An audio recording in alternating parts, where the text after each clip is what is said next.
తిరుపతి జిల్లా తిరుపతి కాన్స్టిట్యున్సీ. ఇక్కడ 2014లో టీడీపీ నుంచి ఎం వెంకటరమణ గారు వైసీపీ అభ్యర్థి అయిన భూమన కరుణాకర్ రెడ్డి గారి మీద పోటీ చేసి 41,539 ఓట్ల మెజారిటీతో గెలవడం జరిగింది. ఫైనల్గా ఇక్కడ ఈ సీట్ని టీడీపీ కైవసం చేసుకోవడం జరిగింది. ఇక 2019లో కనుక మనం ఒకసారి ఇలానే చూసుకున్నట్లయితే ఈసారి కూడా వైఎస్ఆర్సీపీ అభ్యర్థిగా భూమన కరుణాకర్ రెడ్డి గారు జనసేన పార్టీ అభ్యర్థి అయిన చదలవాడ కృష్ణమూర్తి గారి మీద, ఈసారి టీడీపీ పార్టీ అభ్యర్థి అయిన ఎం సుగుణ గారి మీద పోటీ చేసి ఫైనల్గా టీడీపీ మీద 708 ఓట్ల స్వల్ప మెజారిటీతో ఈసారి ఈ సీట్ని వైఎస్ఆర్సీపీ గెలుచుకోవడం జరిగింది.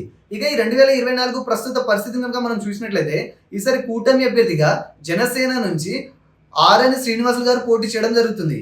ఇక వైఎస్ఆర్సీపీ నుంచి ఈసారి భూమన అభినయ్ రెడ్డి గారు ఇక్కడ పోటీ చేయడం జరుగుతుంది. ఈసారి వీరిద్దరి మధ్య జరిగే హోరాహోరీ పోరులో ఏ అభ్యర్థి గెలుస్తారు అని అంటే, మనం ఒకసారి 2019లో టీడీపీ జనసేన వైసీపీ పోలైన ఓట్ల సంఖ్యను మనం క్షుణ్ణంగా గమనిస్తే మనకు ఒక అంచనా వస్తుంది. 2019లో ఇక్కడ విడివిడిగా టీడీపీకి జనసేనకి పోలైన ఓట్ల శాతాన్ని ఒకసారి కనుక మనం కలిపి చూసుకున్నట్లయితే సుమారుగా 92,000 పైచిలకు ఓట్లని రెండు పార్టీలు కలిసి గెలుచుకోగలిగాయి. ఇక్కడ వైసీపీకి 80,000 పైచిలకు ఓట్లు రావడం జరిగింది.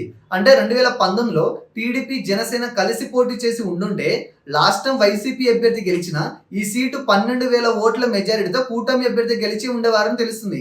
ఇక ఇప్పటి విషయానికి వస్తే ఈసారి ఇక్కడ గెలిపి ఎవరిదని అంటే, దీనికి సమాధానంగా ఆ టైంలో ఈ రెండు పార్టీలకు విడివిడిగా పోలైన ఇదే ఓట్ల శాతం ఈసారి కూడా చెక్కు చెదరకుండా అదే విధంగా ఇప్పుడు కూడా రిపీట్ అయితే ఖచ్చితంగా మంచి మెజారిటీతో ఈ సీట్ని కూటమి అభ్యర్థి గెలిచే అవకాశం ఎక్కువగా ఉంది. కానీ ఇక్కడ వైసీపీ నుంచి పోటీ చేసే అభ్యర్థి ఈసారి చేస్తున్న విస్తృత ప్రచారం కారణంగా, ఇక్కడ అధిక శాతం ప్రజల్లో పథకాల ప్రభావం బలంగా కనబడుతున్న కారణంగా ఇక్కడ ఫలితం అన్నది పోటాపోటీ వాతావరణాన్ని కల్పించనుంది. కానీ ఫైనల్ గా కొంత ఎడ్జ్ మాత్రం జనసేన పార్టీకే ఉన్నట్టు తెలుస్తుంది.